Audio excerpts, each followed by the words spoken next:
Hello again, folks. KR King here, helping you homebrew your own D&D campaign. So this is another chapter in my series on the Dungeon of the Mad Mage, and this one is on level 3. And I found this level to be interesting for a number of reasons. The geography of this dungeon, it has a lot more caverns than you saw on the first two levels. It also has a river that runs through it. I always think water sources in a dungeon environment are really cool. And it has this underground city, freestanding buildings in this huge cavern. There's two of them. It was ruined in an earthquake, so they're split apart, but there's tunnels that go between them. And you have two opposing factions occupying this city. So what I'm going to do today is I'm going to redraw this map in Dungeondraft, the software I use. I do this for a number of reasons. First, I use Dungeondraft because it's $20, a one-time fee, and then they update it all the time. And I like to draw the maps. Let's say if I'm going to use it online, of course, then I want to have this map electronic. I can bring it into Fantasy Grounds that I use and put the line of sight. But even for my own informational purposes, if I'm going to run a tabletop game and you're running Caverns, those tend to be hard for the players to map out if that's how you play your game. So you tend to go theater of the mind anyway. But when I'm doing theater of the mind, I like to know what's in the room, the layout. How far apart are things? How far have they gone? I also like to track time. I like to know where the players are. So having a map is really important. And I've done some of these before where I've done them just live, start to finish. I've used time lapse on things going really fast. This map, the walls of the city, drawing out the elaborate caverns, it's a little bit tedious. Even doing that time lapse, I didn't find it that interesting. So what I decided to do was go through some of the geography types, the caverns, the city walls, some of the cut areas of dungeon, just show you the basic techniques, making the water and recreating what you have in the book. And then just showing you the finished map, because what's important is, to get on with the next in this series, which is, what are the creatures and, opposing forces? What are the resource drains? What are the ideas behind this to homebrew your own dungeons? Because as I've said before, certainly if you want to GM this, I think it's helpful to go through this, but also to think about ideas for your own mega dungeons.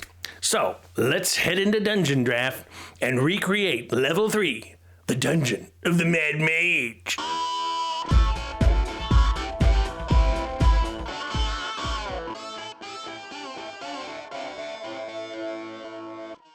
All right, we've got Dungeondraft, new file. I'm going 100 by 125. 128 is the largest number of tiles you can have. This simulates the size of the map as it's presented in the book. What I did was I went out and got a high-res image of this on the internet. So I have trace image, I select, and I see internet map. It will appear on the screen here. Then I'm going to bring that up as large as I can while lining up the squares. And I always line up in the center here as best I can. I look at this, where I can see a square, let's say right here.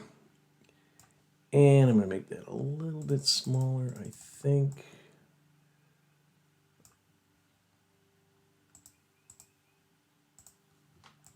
There we go. Now, when you come out to the outside over here, you see that it starts to get off slightly. That's not too bad. That's off here a little bit, but it can be a lot worse. Up here, again, that's not too bad. So that's what I'm going to stick with. I am going to save immediately my file here. We will call this Mad Mage Level 3. All right, I've got my file saved. And I'm going to do my terrain here. Now, this is what's interesting is right now we've got terrain dirt. So if I turn down, let's go back to this. If I turn this down, that's the size. I don't like the way the dirt looks. I know it's more realistic. So what I think I'm going to do is I'm going to change this first terrain to snow. And I just do that because I like the way that the various dungeon areas or caverns or water, whatever, show up really easily. Now, if we look at this map, we've got areas in here that are a standard dungeon with cut stone. These are remnants. These are dwarven tombs and whatnot, remnants of the dwarven city that was down here. Also, you've got this area where there's, leftovers from when they were making granite blocks and whatnot. And then you've got little remnants here. So when you're building this, I'm going to start off and I'm going to build this here, but just notice something, an effect here. When you create a, I'm going to use this smart stone, and I'm going to say stone walls, and I'm going to come up here, I'm going to snap here, like so. Okay, I have that color, and if we look at that color, it is 127, 126, 113, 255. When we go to make our cave, and we look at our cave ground floor, it is 127, exactly the same, right? When I then create that, it's hard, maybe it's hard to see. There's a slight difference there. Not much, but there is a slight difference. But that's okay. That's what I'm going to do. So because I want to preserve this wall here. So I'm going to finish this off like so. And I'm going to say, I'm going to create this one. And again, you're snapping. I like to snap on these because it gives it that symmetry. But there is going to be a slight difference here. This is an interesting thing because I believe the way to do this, if I say there, I'm not going to have that door there. So what I will do is I will edit points.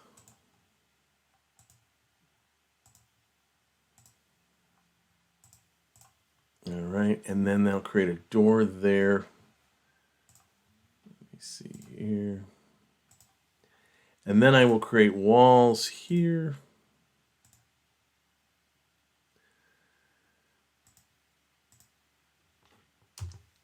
Oops, we didn't want that. We wanted the same stone wall.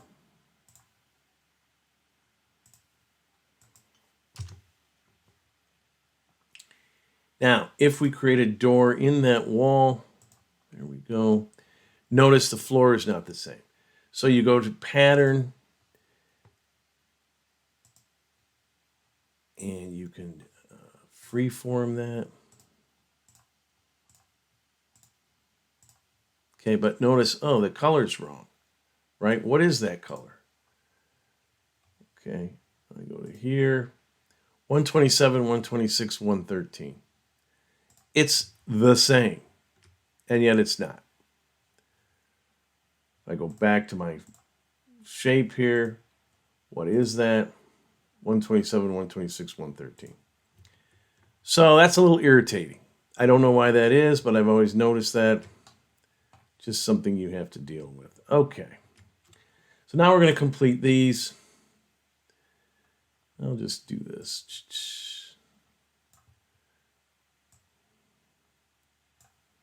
Snapping as best you can.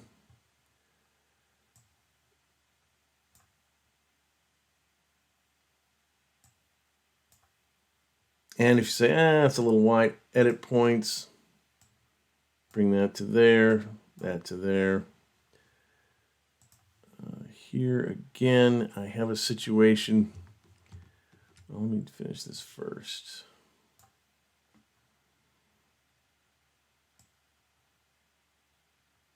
I'm going to make walls in there.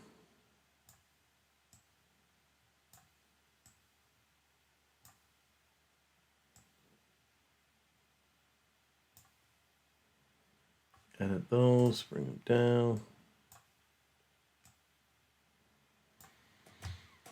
All right, so the thing about this is, because these are just walls sticking out here, you're not going to be able to get doors very well. Because if you go like this, let's just say I'll make that a little bit bigger, right?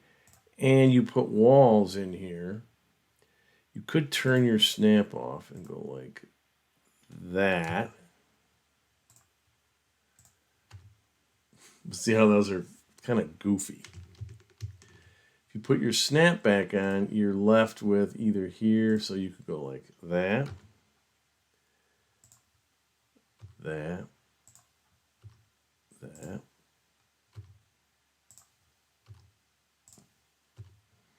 And then put doors. Let's see. So you got to do free unanchored. Like that. That basically simulates that. Back to our wall here.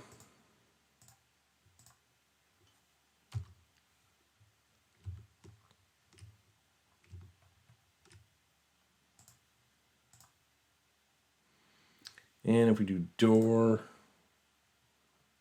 here, let's say anchored there. That wall didn't get completed. Door there, there. All right. This cut stone here is going to be a pattern. Go to the heart. Make that pattern. How do you get this close to it? See that? It kind of is at a weird angle. So I will, let's see how that's probably going to look weird. Yeah, there's no wall there now. So I have to add a wall.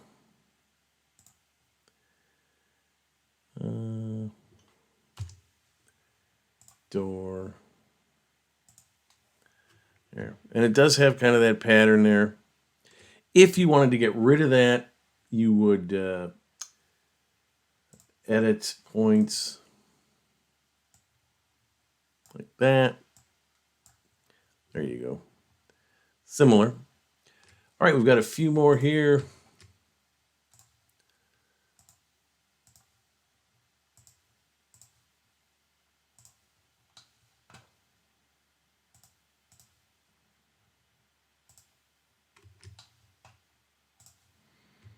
All right.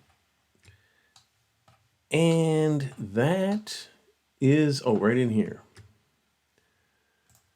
These are the last of the dwarven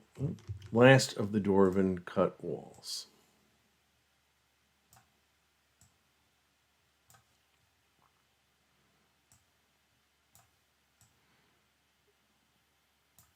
Okay. There you have that. Okay. So now the next step is to, what I'm going to do is I'm going to create the river next just to show you some techniques on the river before I go to the caverns.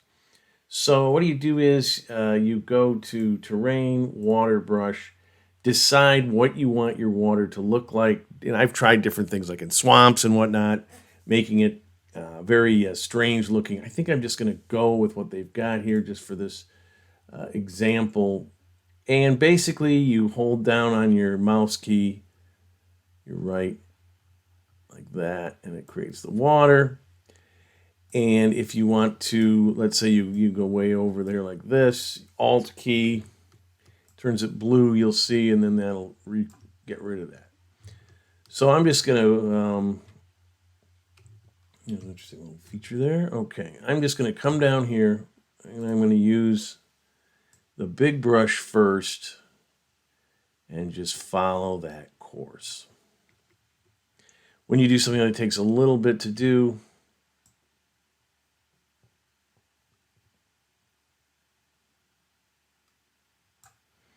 and I'm doing this specifically because I've got these areas, these caverns that break out to here. So I'd like to do the water first, have that done, so that when I make my caverns, it's easy to break into. Okay. And here's a big area here. Like so.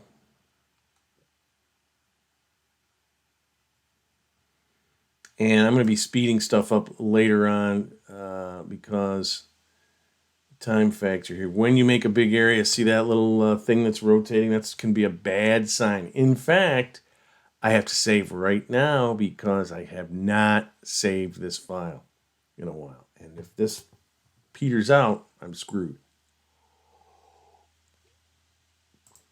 Save. The thing can get confused. Okay. Back to my water. I think that's going to be, that's too big, but that's okay. I'll just get in here. And I might just speed this up just because.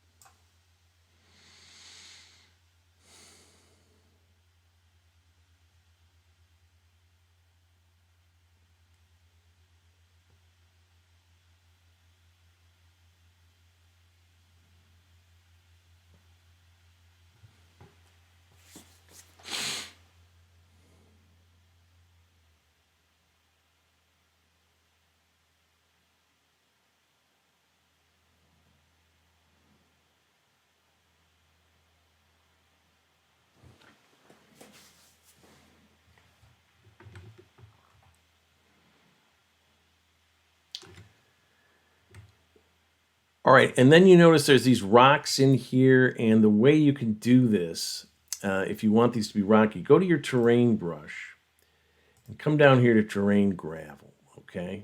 Turn your brush down, maybe to about there. And if you go like that, gravel will appear underneath the water, okay? So let's turn down this trace image intensity, and you can really see that now. And in fact, you can see what's happening so far with our map. I'll turn that opacity back up. And what I'm going to do here with that, all right, I'm going to follow this. What I will do is on my water brush, I will hit my Alt key, and I'll just sort of go like that. And that gravel now is sticking up out of there. They're like little islands. So that's what I'm going to do for all of these. And again, you play with this in terms of the, intensity. Terrain brush, gravel, the size of that, because it starts at the center of the circle. It's not starting. That's weird. There we go. Right? It just starts like so. And you can just go in and, as I said, if you want that to be up a little bit, it can get a little murky.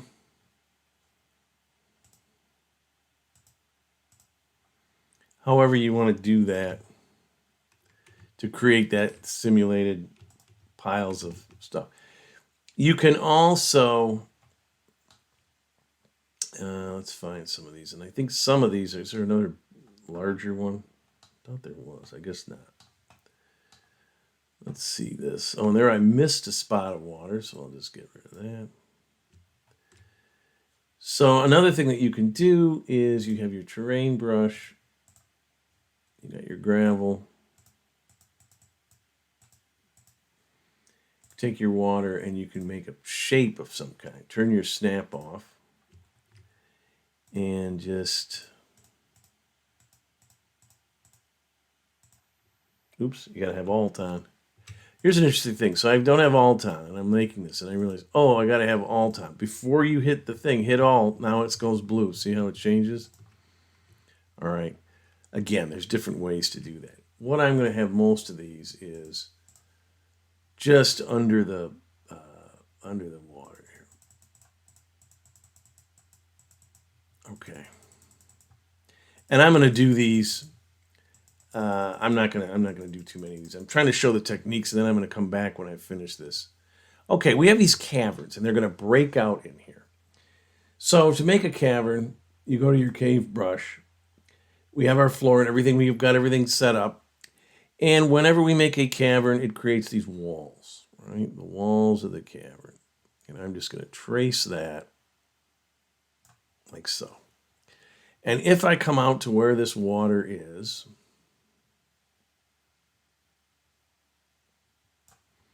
right, you've got these walls here. So how do you get rid of those? Well, what you do is you say blast area open. And I'm going to show that on. And I'm going to come in here. Now, depending on where you do this, if you go like, just follow that along there to there. There you go. A little bit missing in there. Okay. And if you want again, to really get close to that, you can go back to your water brush and Alt, and there's your beach. Like so. So that's how you do that. And you're going to do this all the way up in here. I'm going to make this right up into here. Then I'm going to go and make my cave. And I'll just come in here. Oops. Now, what did I do? I had the blast open on, which is nice to have that thing on because you realize, oh, that was dumb. Alt-Z, dig cave. And that's why I always leave that on. I like to see that. Okay. Once again, blast open. And I'm just going to follow that. Like so. And if you don't like that, Z, maybe come out like that. Okay, however you want that to break open. All right, so that's our the cavern there. Other techniques. When you break from a cavern into... Oh, once again, I got that blast on. That's why I leave it on, because all of a sudden you're like, what's going on? When you break open, it automatically has that opening, which is nice. Slight difference in color, even though they're exactly the same. It's a little irritating, but it's close enough. All right, so then I'm going to create this cavern, and I'm going to do the, or I'm sorry, yeah, this is cavern. Well, I guess I got a straight wall right there. So I'm just going to go, I got my snap off, put my snap on. Yep, just to have that wall there. Is there any other? No. So now I'm going to do this cavern. And I'm just going to follow with this biggest radius here. Come over like so.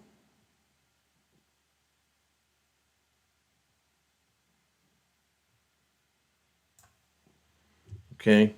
And again, there is that slight difference. So you could just go along here very closely here to try, if you don't like that difference there, even though it says it's the same color.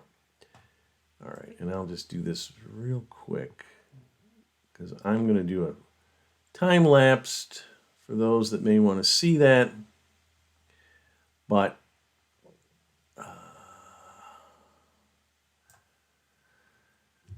all right, and that's basically, and then when you want to go in to get those other ones, you just change your size. This is the smallest you can have. This will go in.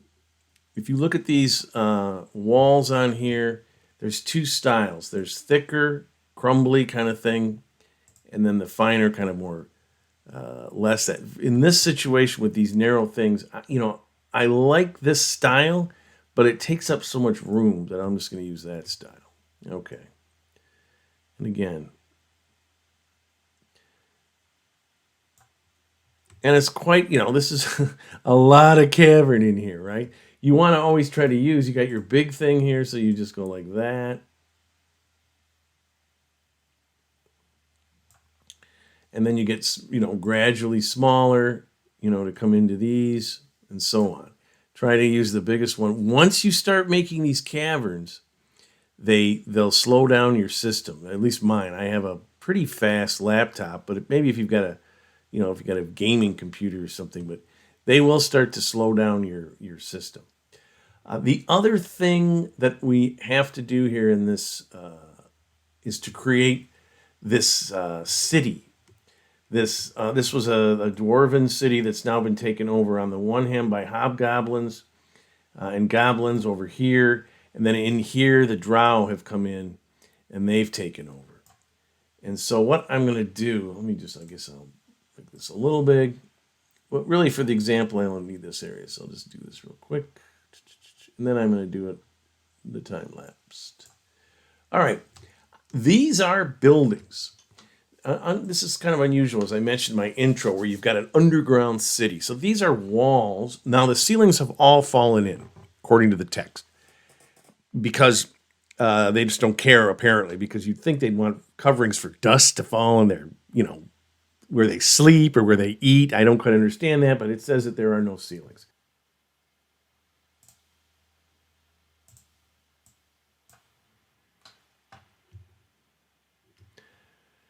If we look, if we do the snap, all right, we got our right walls. We do our snap.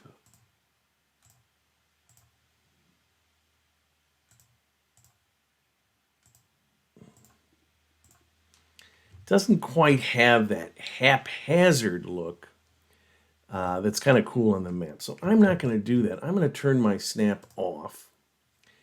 And I'm going to pick a different style. And I'm just going to kind of try to recreate that little bit of a haphazard look that's on the map. Maybe these have fallen apart and, you know, the creatures have tried to fix them. They've been there like 100 years or 30 years, I guess, or something. All right, and then if I want a door, I can make one. And I've got this, let's say, I got the snap off, so I can put it anywhere I want. There you go. So that gives it that little bit of a, you know, kind of cool.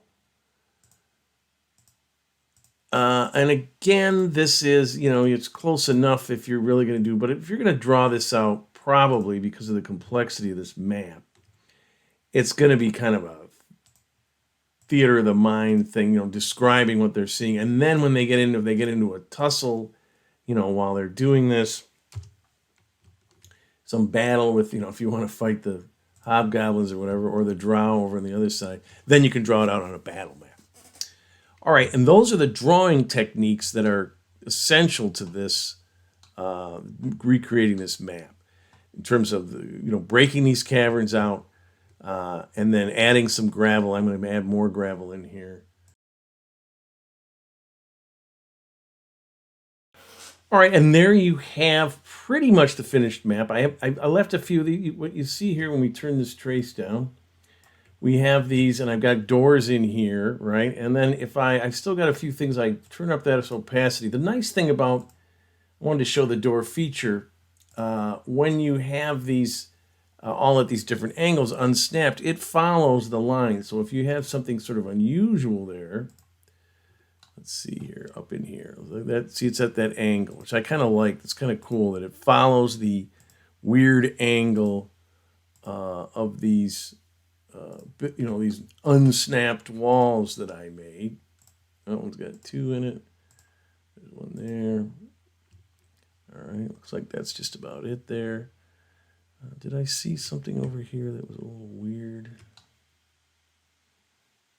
Yeah, that's a little bit off, so I could go into my cave.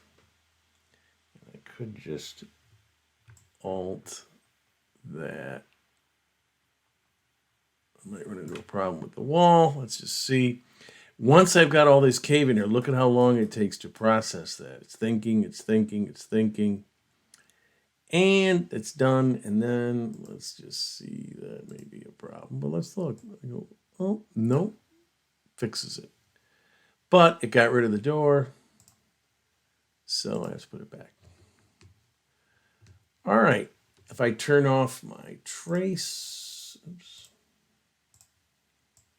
we have our map, our cut stone areas, all of our various. I also added a little sand on here. Now I got some rubble kind of going over here. Look at that. So what I can do is I can say, and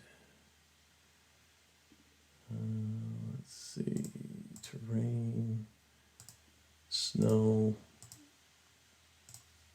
Okay, and I'm just going to get that out of there. All right, I don't need that.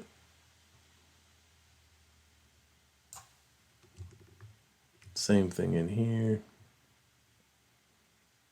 Just clean that up a little bit. I have sand in here.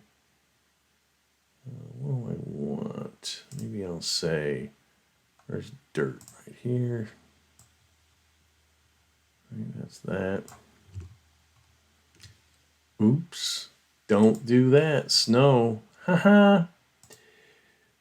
So what you're going to do then is you must add 4 more slots. Come down here. Now have dirt. All right. Oop, I'm on. Dirt. Oop. Okay. Okay, I can do that. Then I can add a little sand if I want that at the edge, like so. And those are little cleanups that you can do if you want. All right, there you have it. You have the basic map of level 3, and then the next thing is to put the objects in. As I mentioned, I think I'm going to do that offline, then talk about those objects when I cover the actual composition of forces in the dungeon, some of the ideas behind this, the varying factions, resource drains, and whatnot. But until then, if you like what you've seen, please subscribe to my channel. I'm always looking for more. Leave some comments because I love to read them and to respond. But most importantly, keep playing Dungeons and Dragons, the greatest game ever invented, and tell somebody else about it.